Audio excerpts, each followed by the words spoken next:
we'll do the live thing first. Like,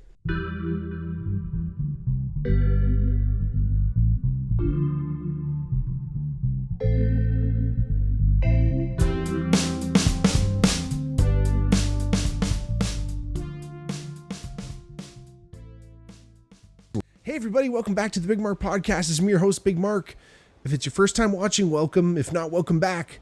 Like I always say, if you ever wanted to reach out to the podcast, come on as a guest. Let us know if you want to hear about a specific topic, anything like that. Hit us up in the DMs, in the comments, anywhere like that. You can find us on Instagram or Twitter at the Bigmark Pod or at the Bigmark Podcast. And we're always here to listen and hopefully give you the answer you want to find. Anyway, that's what we're always here. That's what we're doing here on the Bigmark Podcast. We're looking for questions. We're finding answers. And you know, it's an exciting thing to be able to, you know, do this, and I'm really excited always to do these podcasts, and I'm privileged, and it's thanks to people like you and you know, whoever's watching or listening. You guys are doing the most support. You're giving me the most support you can possibly do by doing that. But if you want to subscribe to the channel, like the videos and all that stuff, and engage with us, that helps all the much more. If you did want to go the next step, check out our Patreon, patreon.com/BigmarkPod. But like I said, you know, we're always in the search for knowledge. We're in the search for truth here at the Bigmark Podcast, and I was really privileged to be able to actually visit this place in person. But I wanted to talk about the Rosslyn Chapel today, and the Rosslyn Chapel is a really interesting place that exists on this planet Earth.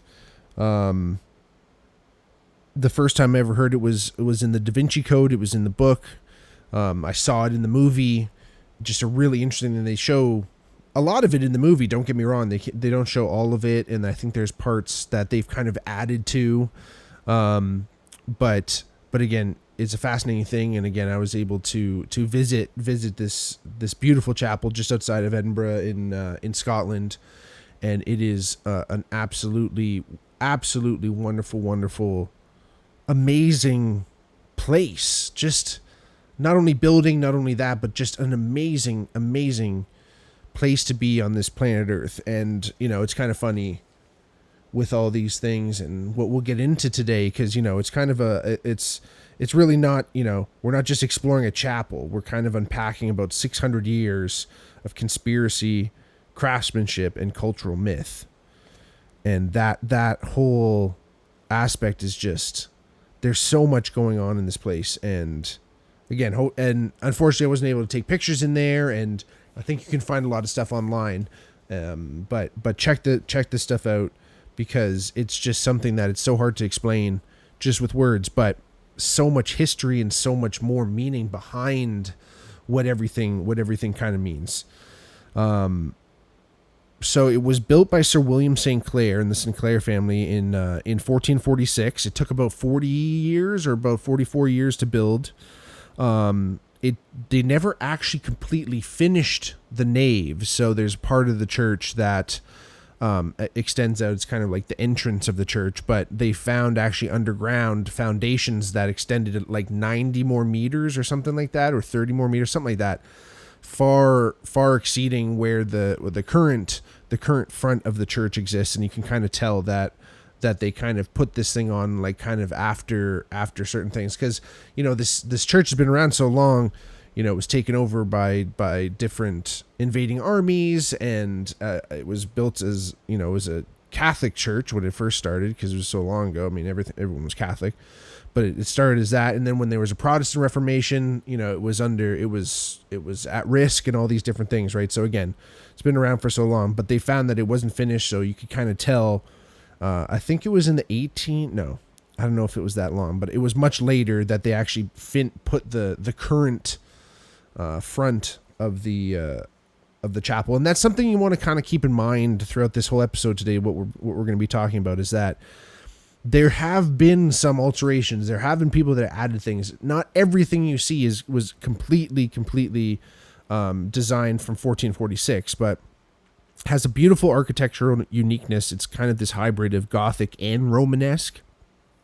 So, you know, Gothic style, big, you know, stained glass windows and things like that. And Romanesque kind of, you know, Roman style sometimes more austere, sometimes more has some more artistic elements to it as well.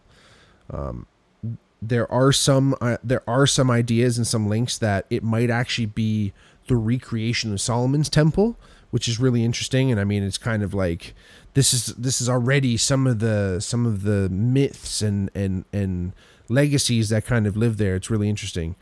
And there's rumors and myths that there's buried scrolls in different chambers. And again, like I said, they found evidence for sure that the foundation extends more, and there is a part of the church, of the chapel, that you can actually go down into this whole other area, and who knows what's been blocked off, who knows whatever. It's actually cool in that lower area. You can kind of see some early drawings by the designer. They're the designers themselves, the masons that worked on the place, where they were kind of designing some of the lookout of and the shape of the chapel.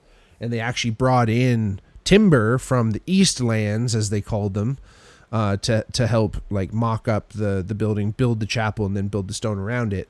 And the East Lands are actually the Baltics. So shout out Lithuania and Latvia and Estonia. What up? Like I said before, the first time I ever heard about the Rosslyn Chapel was through the Da Vinci Code, and probably that's how a lot of people have heard about this place, at least in the last 20 years or so. And also in the book The Holy Blood and the Holy Grail.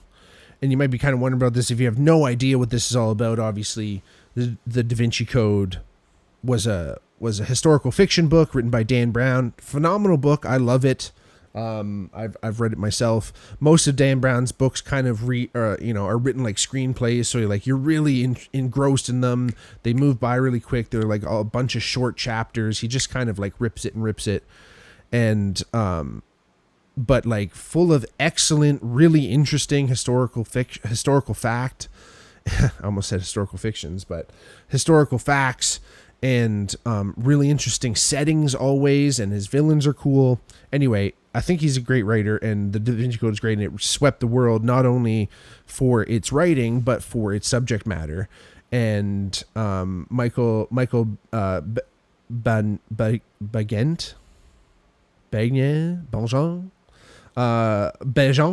anyway, and Henry Lincoln, who wrote The Holy Blood and the Holy Grail, are one of the first people to kind of bring this idea. I don't think they came up with the idea, but they brought the idea, and the Da Vinci Code kind of repackages it and redistributes it to the world, in the sense that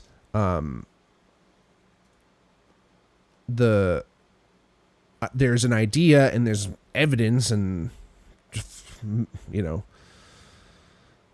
theories, at least at this point, that Jesus of Nazareth actually had a family, and his bloodline still remains to this day. That the Holy Grail itself is not actually a cup that caught Christ's blood at the crucifixion, but a woman's womb who held Jesus' bloodline itself. And that woman's womb belonged to Mary Magdalene, who, if you're a Christian, you probably know as like a prostitute and like a fucking, just a follower of Jesus. But she was actually kind of defamed, and was Mary Magdalene herself wasn't necessarily a prostitute. There were some other Marys at the time that were in the area that might have been, a toot, but Mary Magdalene herself was not. And, there are gospels that were written that were actually, not included in the Bible. So the Gospel of Philip is one of them, and Mary actually wrote one herself. But in some of the gospels written by other apostles, they recounted Jesus's relationship with Mary. And in the Gospel of Philip, he does say, and you can see how Peter is jealous of Mary, because Jesus was probably thinking about actually leaving the church to her. And Philip goes on to say that Mary was his companion. And it sounds like, companion is just a friend, but actually in those times, companion would have meant wife. And it would have actually been really weird for a Jewish man of 33 at the time when Jesus died, or at least in his late 20s, 30s, when we didn't really hear from him until he was 33. But, it would have been really weird from him not to have had a wife and like, you know, been trying to have a family and do all them shits. So again, there's an idea that Jesus had a child with Mary Magdalene, and then after Jesus was killed, her idea, I don't know how much Mary Magdalene herself would have been in jeopardy. I mean, again, they killed her husband, so like who knows where she would have landed, so she probably had to be taken care of at least. But I don't know how many people would have necessarily been trying to kill her at the time, or like get her and like erase her, because again, she's all the like church and stuff wasn't fucking existing yet. Like Jesus had his following and stuff, but there was no church. Peter hadn't fucking started the church yet. So maybe Peter was trying to fucking wipe her out. Who knows? Because he fucking would have known. So anyway, she fucking dips out, and like throughout all this time is like being hidden by some of her compatriots and some of Jesus's followers. And eventually, you know, after she dies, and you know, they try to hide her. It's a little bit easier to hide her kids and stuff because no one knows who they are and stuff, and change the name and do all that weird shit. But then they actually kept her remains and started and continued to add to, you know, all these documents, all this like, you know, hereditary shit, this, you know, the family documents of Jesus that was proving that he had all these people that were still alive. And again, the biggest reason, and you're going, what the fuck? What the hell does this have to do with anything? The reason is because essentially this is proving that Jesus was just a man, and a lot of the church is based off the fact that Jesus is God and he's the Son of Man. He's not actually a fucking man. And this could completely undermine the church, right? So this is this whole idea that the church itself wants to remove any memory of Mary Magdalene that she ever existed, because it's going to undermine all these ideas that Jesus, you know, had miracles and he was God and he ascended, like all these things. If he's just a man, he couldn't have done any of these things, right? So that's the big fucking deal. Now, the idea that Jesus' name actually remains in the Sinclair family and the Knights Templar and all these people, the Knights Templar was created to, they were kind of a knights, you know, they were knights that decided to band together to try to protect Mary's name. And in fact, actually one of the Crusades, when they went out, all of a sudden they fucking went to Jerusalem, found what they were looking for, which was probably the remains of Mary, and fucking dipped back. And then all of a sudden they had all this power with the church, because again, it wasn't that the Holy Grail was God's power on earth. The Holy Grail and the remains of Mary Magdalene were the church's power on earth. So they did everything they could to protect that. And they actually turned on the Knights Templar at one point, because they're like, fuck it, we're sick of doing whatever these motherfuckers want. You guys want to hold us over our head? We're way more powerful than you. We're going to just wipe you out and wipe out any memory of fucking Mary Magdalene. Fuck you. And they did that like on October 13th, whatever, 1313. I don't know what year it was, but it was a Friday the 13th. So that's one of the theories of why Friday the 13th is bad, is because the church simultaneously killed all these knights from the Knights Templar and tried to fucking put this on. But there were some people that survived and wanted to, you know, protect Mary's shit and protect this idea, and they swept the Holy Grail, Mary and her remains, away, and fucking have been hiding ever since. And they become Freemasons and Priory of Sion, and there's all these kind of stuff. I mean, fuck, again, all this stuff, we could go into it, but a lot of this stuff, and there's speculation that in these underground vaults might actually be the Grail and the evidence of Jesus' bloodline. Again, one of the things, Sang Real, and Holy Grail in French is Sang Real, and Holy Blood in French is Sang Real. It's two words, but Sang Real, one word, is Holy Grail. So fucking super trippy. But again, they think that Rosslyn Chapel has some type of ties to that, and it definitely has ties to Freemasonry. And they might think in some ways that Rosslyn Chapel might actually be a proto-Masonic temple. You know, Sir William St. Clair was the first Grand Master of the Scottish Rite Freemasons. So he was the one who fucking built this motherfucking chapel. And it was actually master masons in there. The people who were working there were literally master masons, like absolutely fucking wild. The whole Sinclair family are kind of hereditary grand masters of Scottish masonry. So it's hard to say. It's like there's so much in there. There's so much symbolism in everything, you know. One of the quotes I found was, "To the builders, the symbols were more than decoration. They were instruction." So it's almost a way, you know, sometimes some people think that there's symbolism and orientation in how the chapel is set up, and they think that some of the angels that are around the chapel are actually in ritual positions. They look like they're in like the initiation positions of Masons if you look closely. But there's sometimes the mind sees what it wants to see, right? But again, there's something about those carvings, man. Like, they're fucking incredible. Again, something that's in stone, and there's been restoration and stuff. Don't get me wrong, but like, for this to survive hundreds and hundreds of years and be in such, like, there was carvings in there that were delicate as lace, heavy duty pillars that were holding this place up. It was like dead silent in there. I mean, people were very reverent. There weren't a ton of people in there, but it was like super interesting because it's built on ley lines. It was actually built right across one of the original rose lines. Rosslyn Chapel is built on one of the original rose lines, which was the original degree of longitude or whatever. That, you know, people set their fucking clocks to, like this shit, like pyramids, like Machu Picchu, all these motherfucking places, Teotihuacan, fucking Göbekli Tepe, all these bitches.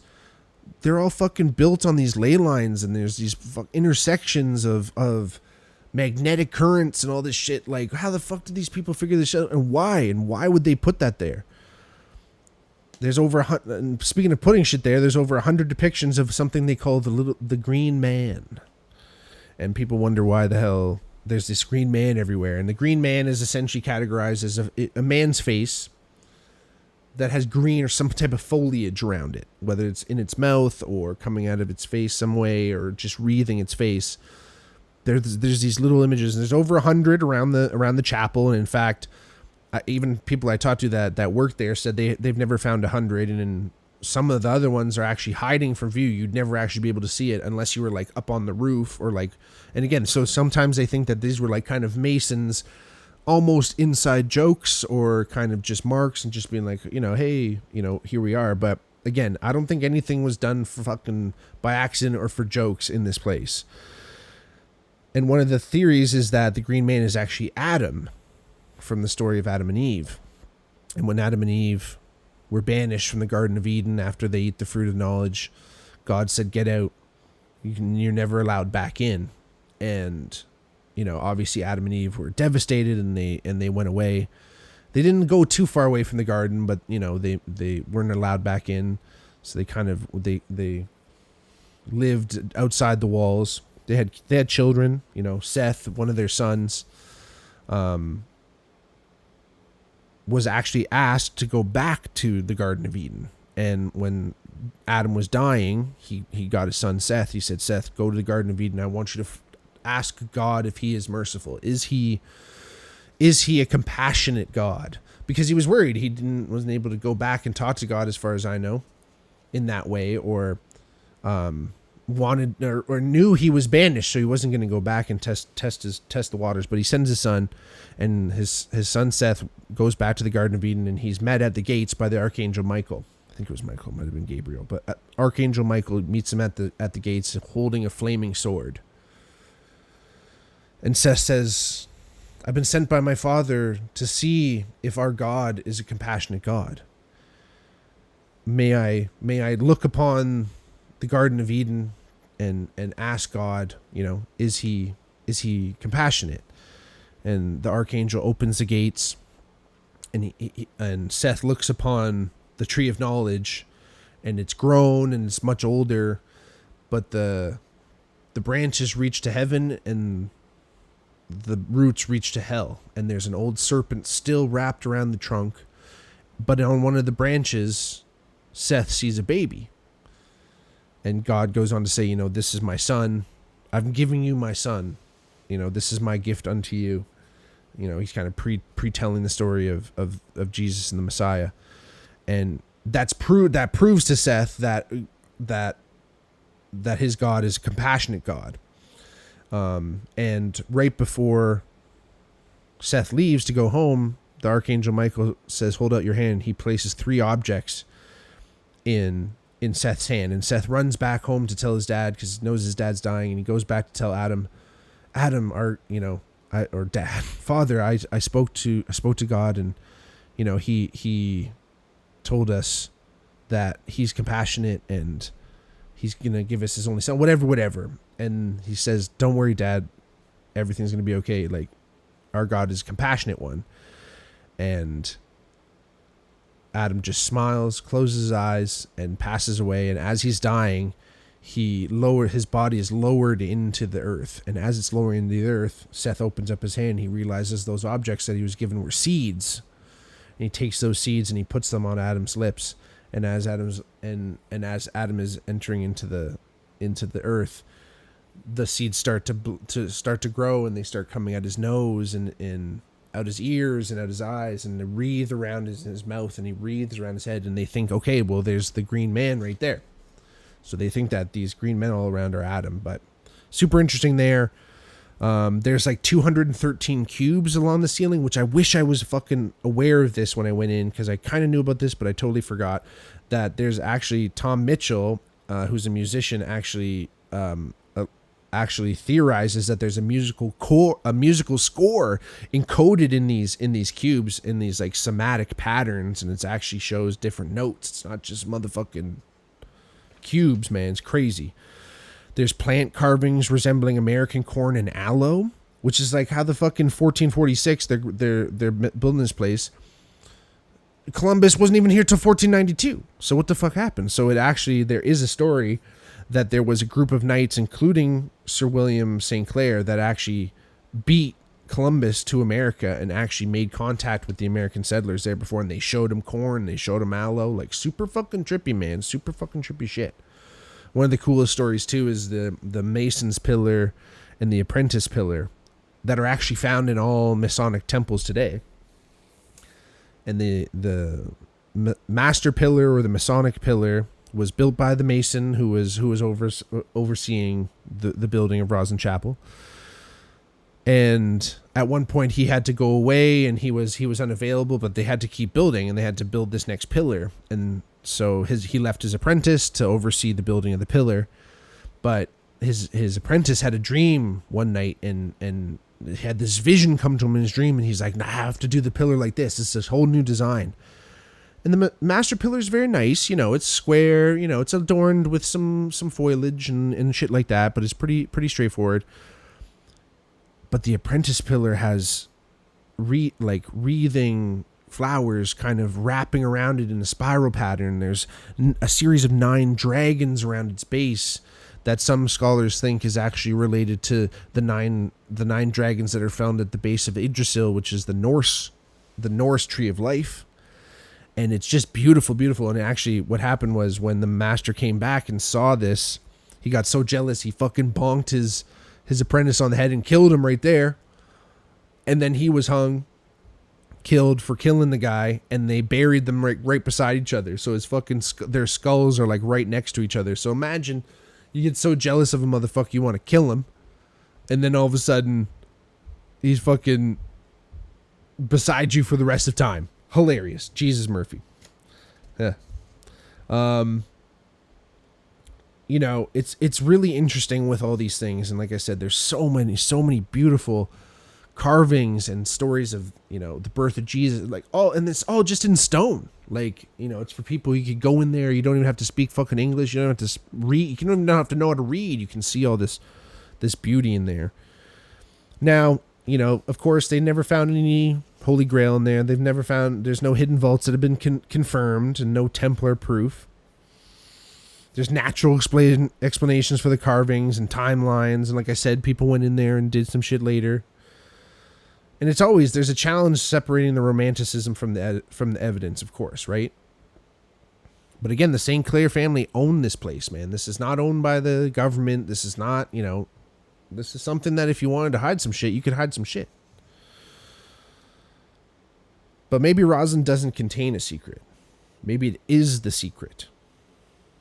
I think we're drawn to these mysteries, especially in these sacred places where they were built to inspire awe and built to inspire the the grand mastery of God and all these things. It was built to make you feel this way, right? But again, when you feel energies, and I remember going into that lower crypt and you feel a different kind of energy down there, man, and they're built on these ley lines. What the fuck? Well, this wasn't by accident. So I suggest if you ever have the chance, or if you're near it, please go see the stone, feel the silence. It's an amazing, amazing place.